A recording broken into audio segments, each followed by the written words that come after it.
प्राण कण कण में विद्यमान है, ऊर्जा कण कण में विद्यमान है। जो चीज़ हमें अभी लगती है कि ये ऊर्जा नहीं है,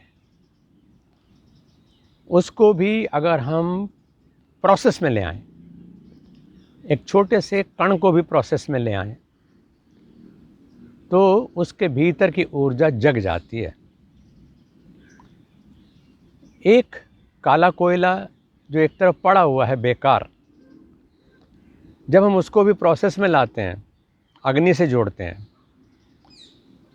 वो अग्निपुंज बन जाता है और वही काला कोयला पूरी ट्रेन को खींचने की सामर्थ्य ले लेता है। ब्रह्मांडीय ऊर्जा, जिसको हम कॉस्मिक प्राण कह सकते हैं, और इंडिविजुअल ऊर्जा, वैयक्तिक ऊर्जा, इंडिविजुअल प्राण, इनको जुड़ करके ही हम पूर्ण होते हैं, अन्यथा तो अधूरे रहते हैं। लेकिन ऐसा सोचना तो आसान है, उसे करने के लिए हमें पहले अपने आप को पूरी तरह से प्राणवान करना पड़ता है।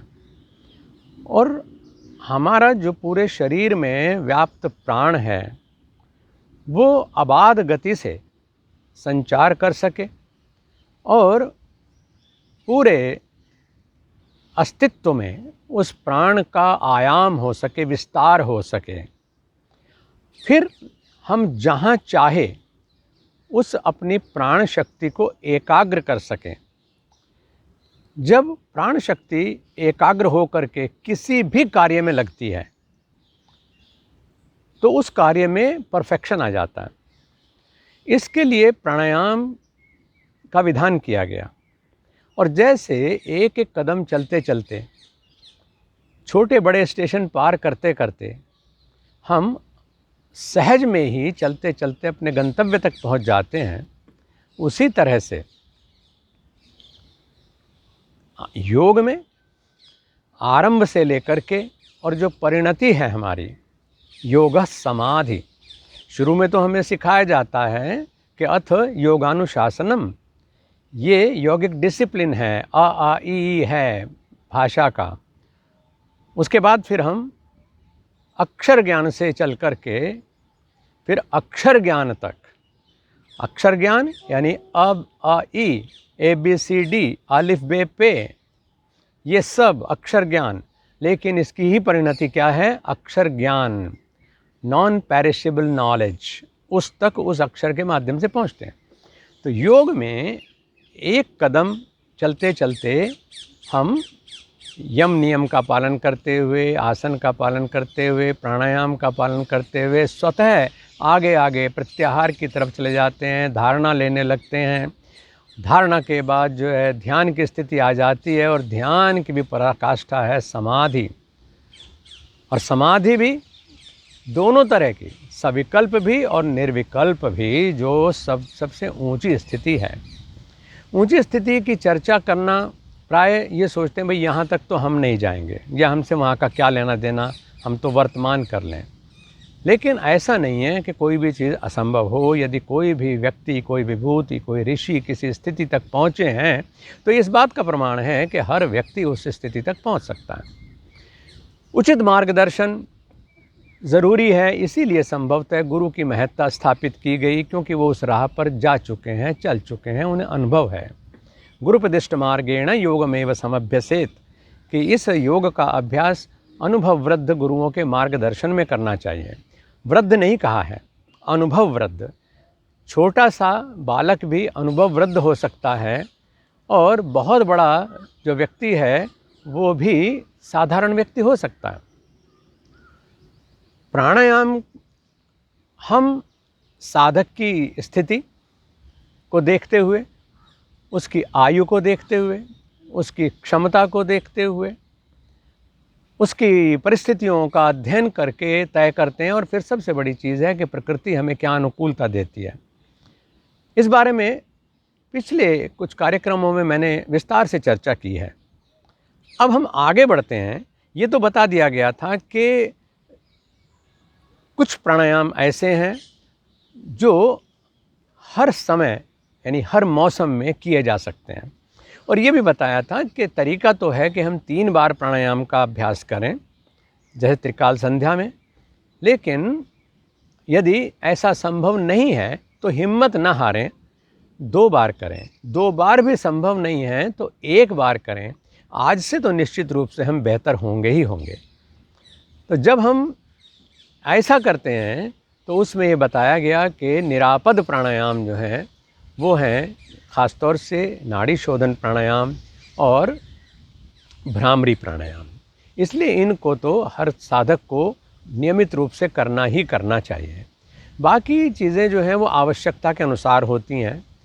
और आज की परिस्थिति में जो ये हमारा आज का कार्यक्रम है वो इस बात को लेकर के है कि बहुत कुछ है, पुस्तकों में बहुत कुछ है, गुरुओं के पास बहुत कुछ है, वो बहुत कुछ बता सकते हैं, लेकिन मेरे लिए आज क्या ज़रूरी है ये तो बताओ। निश्चित बात सही है आपकी, क्योंकि अब मौसम बदल चुका है, ठिठुरन ख़त्म हो गई है, वसंत ऋतु चल रही है, फाल्गुन की मस्ती आ गई है, भीषण गर्मी की तरफ हम बढ़ेंगे। तो ऐसी स्थिति में प्राण के विस्तार को अबाध गति से बनाए रखने के लिए जो बाधाएं आ सकती हैं, उन बाधाओं से 2 हाथ करने के लिए, उन बाधाओं में अपने आप को एस्टेब्लिश करने के लिए हमें वर्तमान मौसम में कौन से प्राणायाम करने चाहिए। इस समय जो प्राणायाम किया जाना एडवाइजेबल है वो हैं, क्योंकि परिवर्तन होगा मौसम का तो स्वाभाविक है कि कुछ उपद्रव होंगे। अभी कुछ समय बाद वासंती नवरात्र शुरू हो जाएंगे। उसमें जो 9 दिन के व्रत होंगे वो हमें इम्यूनिटी को हमारी बढ़ाने के लिए और शरीर में जो संभावित उपद्रव हैं उनको नष्ट कर डालने के लिए व्रत होते हैं। लेकिन साथ साथ प्राणायाम भी होना चाहिए। प्राणायाम क्योंकि मौसम का परिवर्तन है तो वात कफ पित्त के उपद्रव हैं और ख़ास तौर से ऐसे में नज़ला जुकाम ये चीज़ें घेर लेती हैं। तो उसमें प्रिकॉशनरी मेज़र के रूप में इस समय हमको उज्जाई प्राणायाम का अभ्यास करना चाहिए। जब ये मौसम परिवर्तन का दौर ख़त्म होकर के मौसम स्टेबलिश हो जाए तो उस समय फिर हमको शीतली प्राणायाम और शीतकारी प्राणायाम का अभ्यास करना चाहिए और भ्रामरी प्राणायाम से परिणति करनी चाहिए उसकी, यानी अंतिम जो हमारा प्राणायाम हो भ्रामरी प्राणायाम हो, जिससे कि तथा क्षीयते प्रकाश आवरणम जो प्राणायाम की परिभाषा है और परिणाम है उसका, उसकी तरफ हम निरंतर जो बढ़ रहे हैं उसमें बाधा ना आए। ध्यान का अभ्यास स्वतः शुरू होता चला जाए, इसमें भ्रामरी हमारे लिए बहुत उपयोगी होती है। और केवल ऐसा ही नहीं बल्कि जो परिस्थिति जन्य समस्याएं हमारे पास में हैं, हम बहुत शोर में रहते हैं, कई बार हम खुद बहुत बड़े बड़े ऐसे आयोजनों में भाग लेने लगते हैं कि हमारे कान भी हमारा साथ नहीं देते, वहाँ पर हमें केवल इशारों से ही एक दूसरे की बातें समझनी पड़ती हैं। तनाव ऐसा है, खान पान ऐसा है कि उससे हमारे जो स्कल है, खोपड़ी, इसके अंदर हमारा ब्रेन है, मस्तिष्क, तो उसमें भी कुछ व्यवधान पैदा हो जाते हैं। अब जिसको हम कहते हैं कि क्लॉटिंग हो जाना या नसों का सिकुड़ जाना, जिनकी वजह से हमारी स्मरण शक्ति पर प्रभाव पड़ता है, हमारी बुद्धि शक्ति पर प्रभाव पड़ता है, यहाँ तक कि उनके सिकुड़ने से कई बार हमारी जो ऑप्टिक नर्व्स हैं यानी देखने की जो क्षमता है उसके ऊपर भी प्रभाव पड़ जाता है। उसमें अस्थिरता आ सकती है, उसमें दृष्टि क्षीणता हो सकती है, दृष्टि क्षय हो सकता है। इन सब चीज़ों से बचे रहने के लिए हमें भ्रामरी प्राणायाम करना चाहिए, क्योंकि वो एक इतना सुंदर व्यायाम है हमारी खोपड़ी का कि वो उसको निर्मल करता है, ऊर्जावान करता है और हमारे स्कल की तरफ, खोपड़ी की तरफ प्राण के प्रवाह को अबाध गति से बनाए रखता है। हम ऐसे तरोताज़ा बने रहते हैं वृद्ध अवस्था में भी कि हमारा मेमोरी लॉस नहीं होता।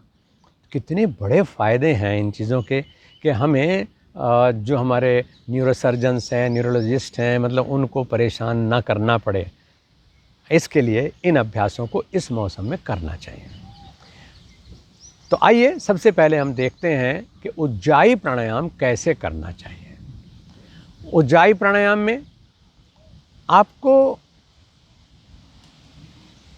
जो जिह्वा है, हमारी जीभ, उसको तालुमूल में लगाना पड़ता है। यानी अगर हम जीभ को तालुमूल में लगाएं तो वहाँ एक आवाज़ होती है, इस तरह की आवाज़। तालुमूल में लगा के जब हटाएंगे तो आवाज़, जहाँ पर ये आवाज़ करने के लिए जीभ को लगाना पड़ता है आपको, उस जगह पर अपनी जीभ को लगा लें सबसे ऊंचा करके, और तालुमूल में यानी तालु की छत पे अपनी इस जीभ को लगा करके आँखों को बंद रखें। अभी मत बंद करिए, मैं आपके सामने हूँ। और उसमें जो हमारे दांत हैं उनको हम आपस में मिला लेते हैं, यानी जबड़ों को आपस में मिला लेते हैं, ऊपर का और नीचे का जबड़ा आपस में मिल जाए। जिह्वा और सहज भाव में, ये नहीं कि हम दांत को सामने वाले को ही टकराना है, यानी मुंह बंद रहेगा, कहने का भाव ये है। और उसमें जीभ को ऊपर छत पे लगा दिया। उसके बाद जो हमें सांस लेना है, तो मुख्य चीज़ ये है कि उसमें सांस लेंगे नाक से, जाएगा वो फेफड़ों तक, यानी प्राणायाम की प्रक्रिया तो पूरी होगी ही होगी, कुंभक भी होगा। लेकिन जब उसमें हम पूरक करते हैं तो पूरक करने में ऐसी आवाज़ आनी चाहिए जैसे खर्राटे की आवाज़ आती है, और उस आवाज़ को हमें थ्रोट से नॉस्ट्रल तक महसूस करना है, यानी नासिका से सांस जाते समय आवाज़ हो और वो थ्रोट तक हो। तो जो श्वास की यात्रा नाक से फेफड़े तक की है, उसमें हमें श्वास को, जो हमारा कंठ क्षेत्र है, इसको विशुद्धाख्य चक्र योग की भाषा में इस स्थान को बोलते हैं, तो यहाँ पर उसकी अनुभूति हमको होनी चाहिए। ऐसा करने में जब हम इस प्रक्रिया को करेंगे तो इस जगह पर कुछ हरकत महसूस होगी, वो ऐसे जैसे कि थोड़ा सा खिंचाव, ये ऐसे सांस लेते समय ये होगा, तो उसको अनुभव करना। यानी कुल मिलाकर के ये है कि हमारी थ्रू आउट द प्राणायाम हमारी प्रेजेंस जो है वो विशुद्धाख्य चक्र पर बनी रहनी चाहिए। इस तरह से इस प्राणायाम को करते हैं। एक बार देखें मैं कैसे करता हूँ।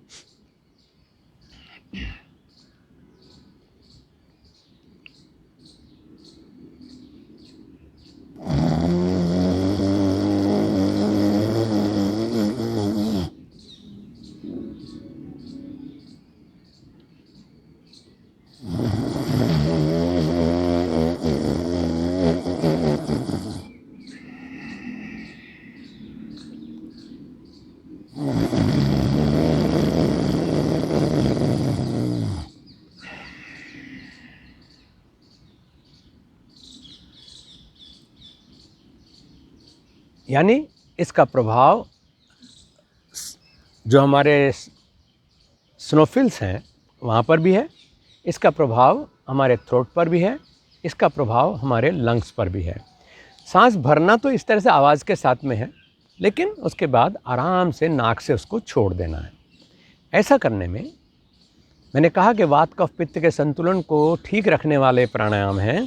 तो ऐसा करने में अगर आपकी जो स्नोफिल्स हैं वहाँ पर किसी तरह से साइनसाइटिस की प्रॉब्लम हो गई है, कफ कंजेशन हो जाता है, ब्लॉकेज हो जाता है, जिसकी वजह से नज़ला हमें परेशान करने लगता है, जिसकी वजह से सिर दर्द रहने लगता है, आलस्य घेर लेता है, कुछ करने का उत्साह नहीं रहता, उस समस्या तक से आप छुटकारा पा सकते हैं।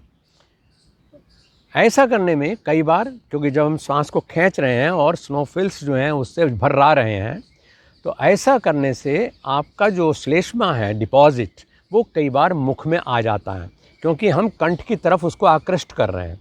तो ऐसा करने में अगर वो मुंह में आ जाता है तो आप ये ना सोचें कि प्राणायाम को बीच में नहीं छोड़ना है, नहीं। उस समय अगर वो मुंह में कफ आ जाता है, आपके श्लेष्मा आ जाता है, तो आप अभ्यास को छोड़ करके उसको आप डिस्पोज ऑफ कर सकते हैं, निकासी कर सकते हैं, और उसके बाद फिर अपने प्राणायाम में आके दोबारा से बैठ करके कर लेंगे। ये एकदम बिगिनर के लिए, जो लोग अभी मान लिया प्राणायाम नहीं भी कर रहे हैं तो वो भी इससे लाभान्वित हो सकते हैं। लेकिन हाँ, एक बात ध्यान रखनी चाहिए कि हम जब छूट देते हैं तो छूट का मतलब ये नहीं है कि आप चलते चलते भी ऐसे प्राणायाम करने लगें, या आप ये सोचें कि चलो कहीं भी बैठ करके कर लें, लेटे लेटे कर लें। ऐसा नहीं है। ये श्वास की प्रक्रिया तो मैंने बताई, लेकिन एक निश्चित समय पर, निश्चित स्थान पर, आसन में बैठ करके, और आसन भी ऐसा कि जिसमें आपकी कमर सीधी रहे। बस इतनी शर्त है कि कमर, गर्दन और सिर हमारे सीधे रहने चाहिए, जिससे कि प्राणायाम की जो यात्रा है वो सटीक भी हो जाए और सुगम भी हो जाए। इसके बाद दूसरा जो प्राणायाम आपको अब आगे करना चाहिए, हमें सबको, आपका मतलब ये नहीं है कि परोपदेश कुशल बहुतेरे, कि दूसरों को सलाह देते रहें, खुद करें ना करें। ये बड़ी ख़तरनाक चीज़ हुई है। आजकल हम जो तथाकथित गुरु है ना, हमने बन जाते हैं, तो उसमें दिक्कत ये आती है कि हम सुझाते रहते हैं, जब कोई कहे गुरुजी जरा करके दिखाओ तो हम कर नहीं पाते हैं।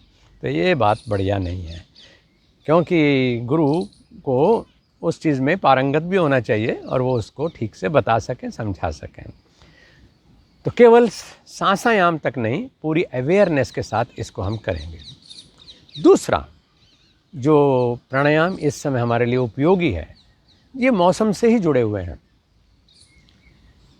जिसको, क्योंकि अब गर्मी होगी, तो गर्मी में स्वाभाविक है कि जैसे हम सर्दी में एक धोती ऐसे ओढ़ करके बैठ सकते हैं, अपने भीतर की गर्मी को बढ़ा करके, भस्त्रिका करके, सूर्य बेधी प्राणायाम करके, सूर्यांग प्राणायाम करके, तो ऐसे ही गर्मी में भी हम गर्मी की भीषणता, गर्मी का जो नुकसान है, उससे अपने आपको बचाए रखने के लिए, लू से बचने के लिए, नक्सीर से बचने के लिए, शरीर के तापक्रम को अनुकूल मेंटेन करने के लिए हम इस मौसम में करते हैं शीतली प्राणायाम और शीतकारी प्राणायाम।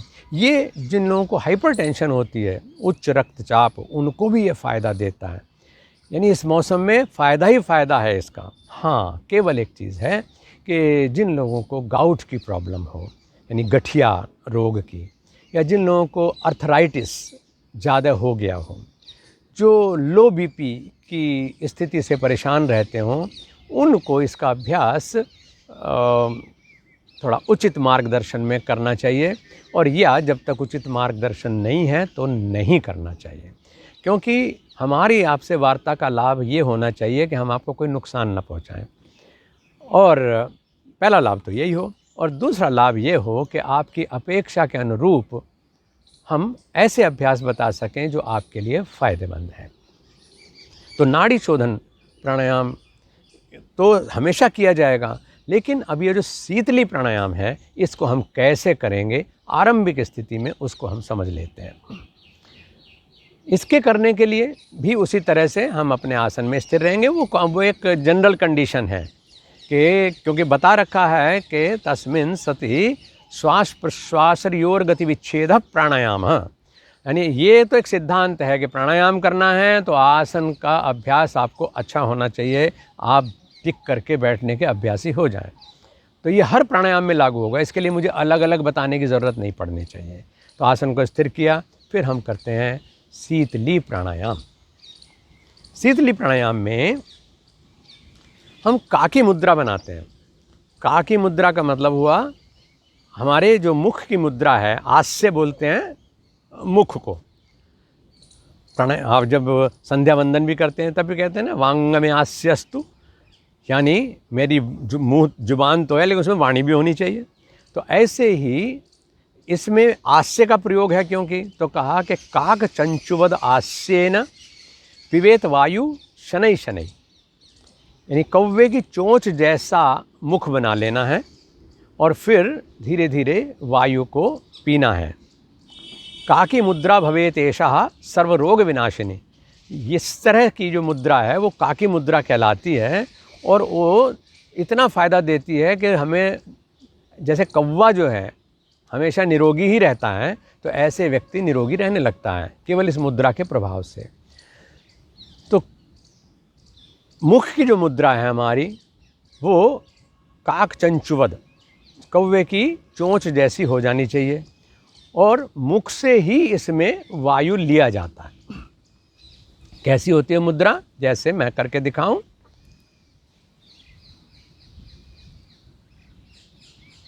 ऐसी। इस मुद्रा को लेकर के फिर हम मुख से ही इसमें श्वास भरते हैं, यानी विपरीत हो जाता है। मुख से श्वास लिया जाएगा और जो श्वास पूरी प्रेणिक अवेयरनेस के साथ, प्रेणिक नियंत्रण के साथ आप भरेंगे, वो भरने के बाद फिर मुंह बंद कर लेंगे और फिर नासिका से उसको छोड़ेंगे। जैसे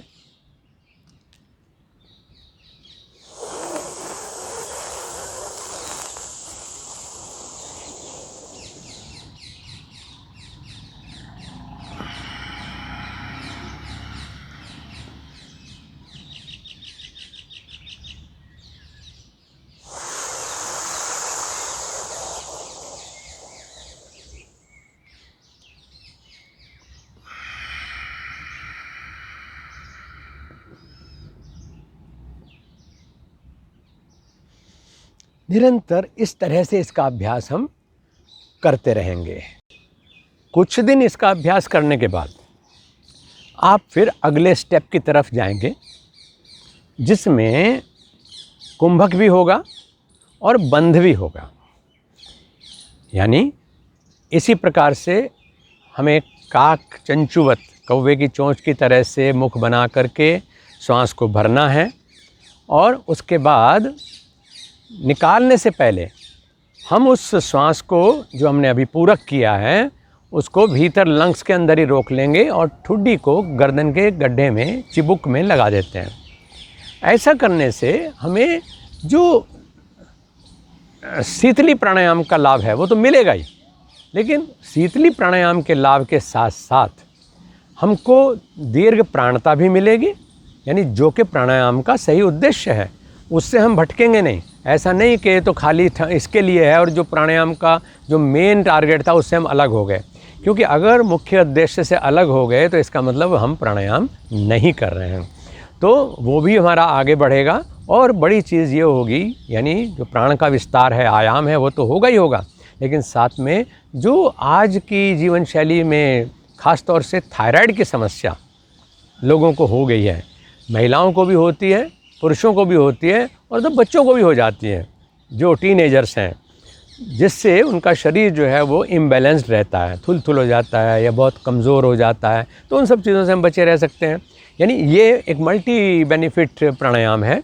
तो उसमें जब अगला स्टेप हमारा आया तो हम कुंभक भी करेंगे। किस तरह से करेंगे उसको एक बार सिर्फ देखिए।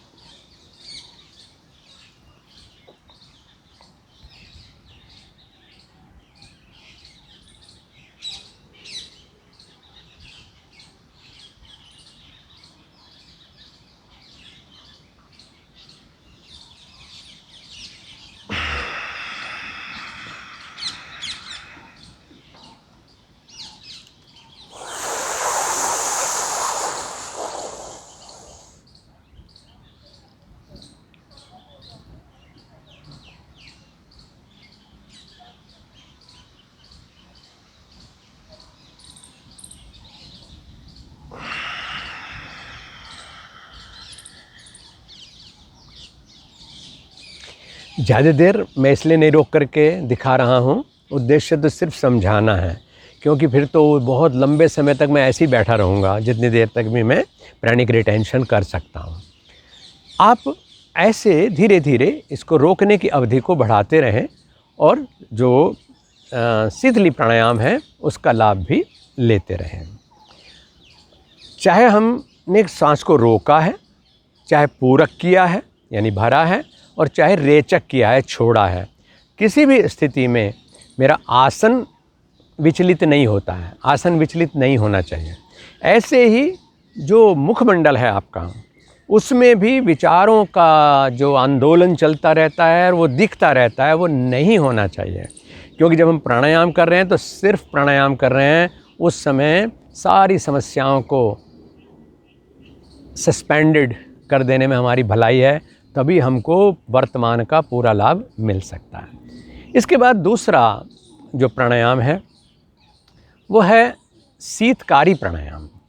शीतकारी प्राणायाम आपके लिए बहुत बहुत लाभकारी होगा। यानी शरीर को एसी, आप लोग तो एसी में रहने लगे ना, तो पता चला कि एसी में रहने से जिन समस्याओं को मैं बता रहा हूँ कि इन प्राणायामों को करने से वो हो जाती हैं, गठिया की समस्या है या मतलब जिन लोगों को वो समस्या है तो वो बढ़ जाती हैं, या अर्थराइटिस की समस्या है, वो सारी एसी की देन है।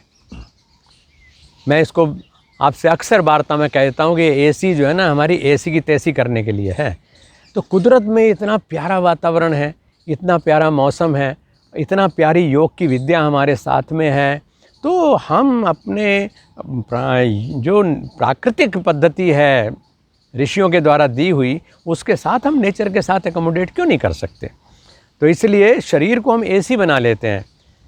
मैं जब विद्यार्थी जीवन में था और ये प्रयोग करता रहता था, तो सर्दी में भयंकर ठिठुरन में, ये मत सोचना कि तुम्हें भी ये करना है, मैं 2 बार ठंडे पानी से नहाता था ये देखने के लिए कि ये सर्दी मुझे सताती तो नहीं है, प्राणायाम मेरे ऊपर इफ़ेक्टिव है भी या नहीं। और ऐसे ही दूसरा सिरफिरा काम मैं ऐसे प्रयोग करता था कि जून के महीने में भी मैं कंबल ओढ़ करके रह सकता हूँ या नहीं। ये प्रचार के लिए नहीं है ये बात, आप क्योंकि सचमुच योग जिज्ञासु हैं, योग साधक हैं, इसलिए आपके साथ संदर्भवश ये बात मुझे याद आ गई, तो मैं आपको आज बता रहा हूँ। शीतकारी और शीतली प्राणायाम में, अब जब शीतकारी प्राणायाम का हमने बताया कि हमारे शरीर को एयर कंडीशन बना देता है, कि एयर कूल कहिए, कि हमें गर्मी में भी अच्छा लगता है, अपना जो पसीना है उसकी ठंड हम ले सकते हैं। और उसके साथ साथ इसका जो दूसरा बड़ा फ़ायदा है वो है दांतों के रोगों से हमारी रक्षा। यानी दांतों के रोगों में सबसे भयंकर रोग है, जो बाकी लगभग सारे रोगों की जड़ है, वो है पायरिया। दांतों में यानी मसूड़ों में पायरिया हो जाता है, जिससे मुख दुर्गंधित रहने लगता है और जो जर्म्स वहाँ पर पैदा होते हैं, पायरिया के कीटाणु, वो दंतक्षय करने लगते हैं। तो उससे भी हमको बचाता है, पायरिया से हमारी रक्षा करता है। मैं यहाँ दवाइयाँ नहीं बताने जा रहा हूँ, लेकिन ये कह रहा हूँ कि अगर हम शीतकारी प्राणायाम का अभ्यास करते हैं तो शुद्ध जो ऑक्सीजन है वो हमारे दंत मूल को, हमारे मसूड़ों को छूते हुए हमारे फेफड़ों में जाती है और वो पूरे ट्रैक को प्यूरिफाई करती है। तो पायरिया के रोग से भी हम इसमें बच सकते हैं, यानी गर्मी से भी बचाएगा, पायरिया से भी बचाएगा, दोनों फ़ायदे हमको इससे मिलेंगे। तो इसको कैसे करना है कि अब सचमुच दोनों जबड़ों को मिलाना इस तरह से, यानी ऊपर के और नीचे के जो दांत हैं वो आपस में मिल जाने चाहिए, ये ऐसे मिला करके, और फिर जो साइड में जगह खाली है मसूड़ों की, उसमें को सांस भरना है। यानी सांस इसमें भी मुख से ही भरा जाएगा, जैसे हमने पहले प्राणायाम में कौन सा प्राणायाम किया था, अभी शीतली प्राणायाम, उसी तरह से इसमें भरेंगे, लेकिन इसमें काक चंचुवद नहीं होगा। इसमें जिह्वा जो है वो दोनों दांतों को, दोनों जबड़ों को आपस में मिला के रखेंगे, और दोनों के, अब तो क्योंकि मिला नहीं रखे तो जीभ बाहर निकली हुई है, और जब मिला देंगे तो जीभ इससे टकर जाएगी। तो उस टकरी हुई अवस्था में जीभ को वहाँ रोक करके रखना है। श्वास को इस तरह से लेना है कि आपके जो गम्स हैं उनमें ठंडा ठंडा लगता हुआ आपके अंदर फेफड़ों तक श्वास जाए, और उसके बाद पूरा लंबा करने के बाद आराम से नाक से सांस को छोड़ दें। बहुत आसान सी चीज़ें हैं, लेकिन बस थोड़ा सा ठीक से समझ करके अभ्यास करेंगे, ठीक से तरीके से भी करेंगे तो फिर आसान हो जाएगा और पूरी तरह से उसका फ़ायदा भी आपको होगा।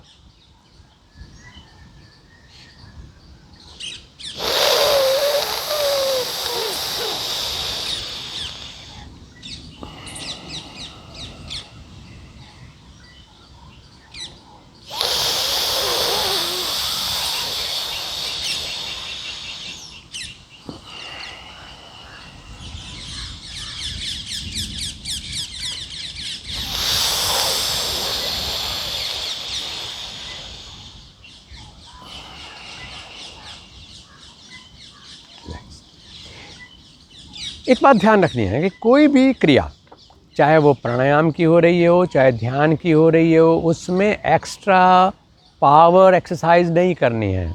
योग एक सहज साधना है, मारामारी बिल्कुल नहीं है। इसको हम एक्सरसाइज जो लोग कह देते हैं, तो मैं इस रूप में तो कह सकता हूँ कि अभ्यास अगर कहते हैं एक्सरसाइज तो ठीक है, और अगर मशक्क़त को कहते हैं एक्सरसाइज तो योग नहीं है। तो ऐसे ही जब हम ये सांस भर रहे हैं तो बहुत बार गलती हम क्या करते हैं कि ओवर अलर्ट हो जाते हैं। अलर्ट होना तो ठीक है, यानी कमर सीधी होनी ज़रूरी है, लेकिन तनावग्रस्त नहीं होनी चाहिए। मस्तिष्क चिंता से मुक्त होना चाहिए, विचारों का ट्रैफिक थम जाना चाहिए, लेकिन वो जड़ नहीं होना चाहिए। ऐसे ही जब हम पूरक कर रहे हैं, और स्वाभाविक है कि उसमें एक एफर्ट है, अवेयरनेस के साथ एफर्ट है, तो उसको लेने में हमारा शक्ल नहीं बिगड़नी चाहिए। गलती क्या करते हैं बहुत बार लोग, ये हम शीतकारी कर रहे हैं और शीतकारी करने में दांत भी लगा दिया और फिर ये क्यों करना है भाई? तो शक्ल आपके भगवान ने सुंदर बनाई है तो उसे सुंदर ही रहने दीजिए, सहजता से उसको करिए। केवल बात जितनी बताई कि दांत आपस में मिलेंगे, जीभ उन दांतों का जहाँ मेल हो रहा है वहाँ टकरा जाएगी, उस स्थिति में रुकेंगे और इस तरह से सांस को जोर से नहीं बल्कि गहराई तक भरेंगे कि वो हमारे दंत मूल को, सारे के सारे मसूड़ों को, गम्स को टच करते हुए हमारे फेफड़े तक जाए। फिर मुख बंद हो जाएगा और हम नाक से सांस छोड़ देंगे। फिर तीसरा जो प्राणायाम इस अवधि में हमें करना चाहिए ख़ास तौर से, कब तक? इसको हम करते हैं, इस कहते हैं कि दशहरा तक, दशहरा का मौसम तक, यानी ये चैत्र शुक्ल प्रतिपदा से शुरू हो जाता है और विजयदशमी तक हम इनको करते रहते हैं। तब तक हमारा बहुत कुछ बहुत अच्छा हो जाता है। फिर उसके बाद हम सर्दियों वाले प्राणायाम दोबारा शुरू कर देते हैं, और जो 12 महीने करने वाले हैं वो तो करने ही करने हैं। नाड़ी शोधन जिसको मैं कह रहा हूँ, या ये भ्रामरी जो है जो अब बताने जा रहा हूँ, ये हम 12 महीने कर सकते हैं। इसके लिए क्या करना है कि अपने जो कान है, मतलब बाहर वाला तो छेड़े नहीं, जो बाहर का आगे का जो छोटा कान है इसको सिर्फ दबा देते हैं, ऐसे किया, और ये हिस्सा जो बाहर का है इसको हम दबा देंगे। तो इसको दबाते ही कार्क लग जाएगी कान में। जो दीर्घकालिक अभ्यास करने वाले साधक हैं, यानी अभी तो आप शुरुआत में मान लिया अभ्यास शुरू कर रहे हैं, लेकिन आपको लगे कि ये तो मुझे प्राणायाम 15 मिनट करना है और ऐसा करने में मेरा कंधा साथ नहीं दे रहा है, क्योंकि आजकल तो ये भी प्रॉब्लम है ना, शरीर हड़ताल किए रहता है, क्योंकि लोग कंधों का इस्तेमाल ही नहीं करते, कोहनियों का इस्तेमाल ही नहीं करते। केवल सुबह को जब स्नान करते हैं तब एक बार शर्ट उतारते हैं, और या फिर उसके बाद जब ड्रेसअप होते हैं कपड़े पहनते हैं, तो दिन भर फिर अपना ऐसे गर्दन से काम करते रहते हैं, या हाथ से भी तो है, तो बस ऐसे कंधे का इस्तेमाल नहीं, कोई उठाते नहीं, पटकते नहीं, खींचते नहीं, धकेलते नहीं, श्रमदान नहीं करते। तो जब उन्हें कहेंगे आपको 15 मिनट 20 मिनट लगातार ऐसे बैठना है, तो उन्हें लगता है दिक्कत है। कई बार फ्रोजन शोल्डर भी हो जाता है लोगों को, वो अनकम्फर्टेबल हैं। तो ऐसे में जब प्राणायाम आगे बढ़ता है तो हम कान में उंगली लगाने के बजाय जो हनी बी यानी शहद की मक्खी वाला जो मोम होता है, तो उसमें ट्रीट किया हुआ रुई को हम कान में लगा लेते हैं, वैक्स कोटेड जिसको आप कह दें एक तरह से। तो उससे जो है वो साउंड प्रूफ हो जाता है और आप उस अनुगुंजन को बिना उंगली लगाए भी फील कर सकते हैं। खैर, शुरू में हमें करना है तो हम केवल कान का जो मैंने बताया बाहर का हिस्सा उसको दबा देंगे ऐसे। आप मत अभी दबाना क्योंकि फिर सुन नहीं पाओगे। तो कान को ऐसे दबाते ही ये बंद हो जाएगा, बाहर की आवाज़ सुननी बंद हो जाएगी। उस समय हमें बहुत अच्छे से पूरक करना है, क्योंकि जब कान बंद हो जाते हैं ना, बाहर की बात जब सुनना बंद कर देते हैं तो अंदर की बातें हमें खूब सुनाई देती हैं। सांस भरने की भी आवाज़ तब आपको सुनाई देगी जब आप गुंजन करेंगे, उसकी आवाज़ भी अंदर सुनाई देगी, और केवल सुनाई नहीं देगी बल्कि वो रिप्लिकेट होगी। और ये जो रिप्लिकेशन है, अनुगुंजन है उसका, वो हमारे पूरे कपाल क्षेत्र को प्राणवान बनाएगा। हमारी आँखें, हमारे स्नोफिल्स, हमारे नॉस्ट्रल्स, हमारे दांत, हमारे कान, ये सब उससे, और सबसे बड़ी चीज़ है कि हमारा स्कल यानी ब्रेन जो है वो उससे स्वस्थ होता है, निर्मल होता है, उसकी जो डिकेइंग प्रोसेस है वो थम जाता है। इतने सारे बेनिफिट तो मैंने बता ही दिए। तो इतना काम करेंगे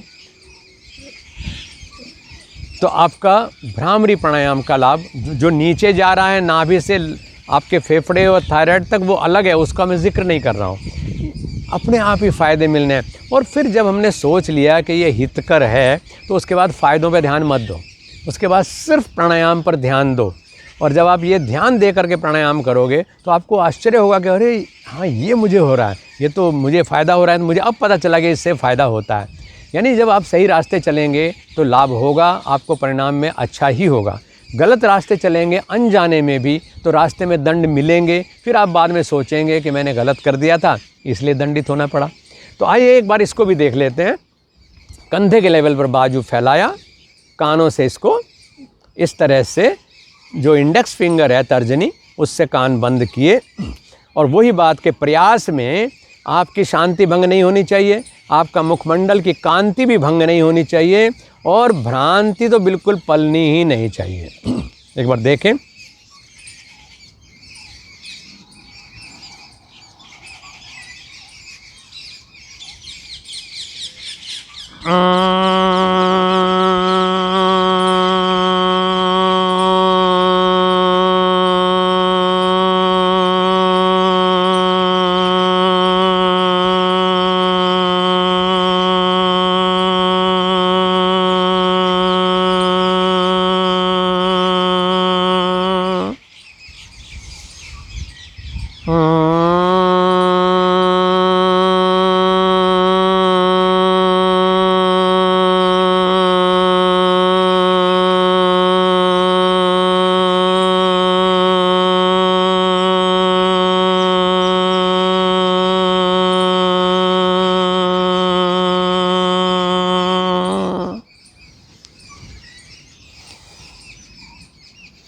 इस प्रकार से हम भ्रामरी प्राणायाम करेंगे।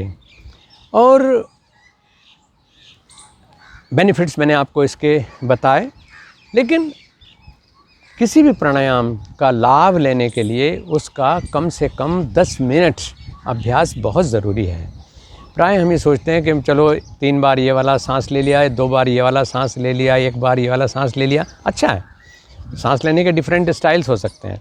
लेकिन यहाँ पर भी जब हम भ्रामरी कर रहे हैं तो 10 मिनट का अलग अलग समय पे कर सकते हैं। एक समय आप भ्रामरी के लिए चुन लीजिए, एक समय आप उज्जाई के लिए चुन लीजिए, एक समय आप शीतली और शीतकारी के लिए चुन लीजिए, कोई फ़र्क नहीं पड़ता, और उस समय वही होना चाहिए।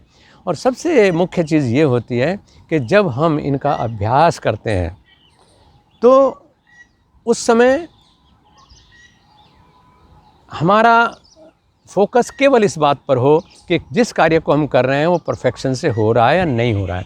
यानी जब हम भ्रामरी प्राणायाम कर रहे हैं तो उस समय में जो आवाज़ हो रही है, इसको भ्रामरी बोलते हैं, भ्रमर को।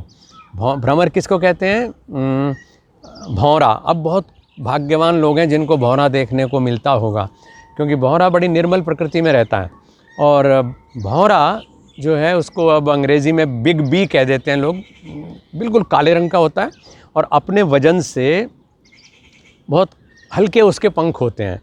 तो इसलिए अपने वजन को उड़ाने के लिए उसके पंखों को बहुत तेज़ चलना पड़ता है। इतनी तेज़ी के साथ पंख चलते हैं कि उसके पंखों से ही ये आवाज़ आती है जो मैं अभी आपको करके दिखा रहा था। मैं भाग्यवान हूँ, मैंने भौरे को बहुत देखा है, अब भी देख लेता हूँ, तो और इसलिए उसकी आवाज़ का मुझे पता है।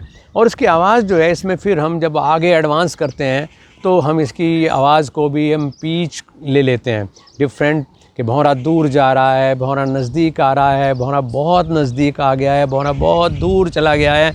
तो उस ध्वनि तरंग को हम इस प्राणायाम में एंजॉय करते हैं, आनंद लेते हैं। और उनके जो ये प्रभाव हैं, यानी उसकी गति का, वेग का, दूर का, नज़दीक का, वो सारे के सारे, कोई ऐसा कॉर्नर हमारे कपाल का नहीं रह जाता जिसको वो न छूता हो। ये बात सामान्यतया आपको सुनने को नहीं मिली होगी और न पढ़ने को मिलेगी, क्योंकि इसका संबंध अभ्यास से है।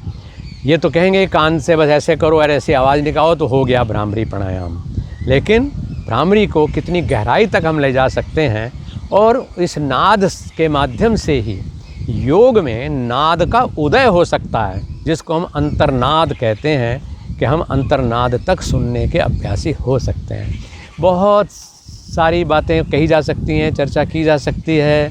काल जात नहीं ला गई 12, समय ऐसे ही बीतता जा रहा है, लेकिन आपके काम सिर्फ उतना आएगा जितना आप अपना लेंगे। मेरे काम सिर्फ उतना आएगा जितना मैं अपना लूँगा। तो आइए योग विद्या की सिर्फ चर्चा नहीं करें, बल्कि योग विद्या को आत्मसात करें। आनंदित रहें। हरिओम।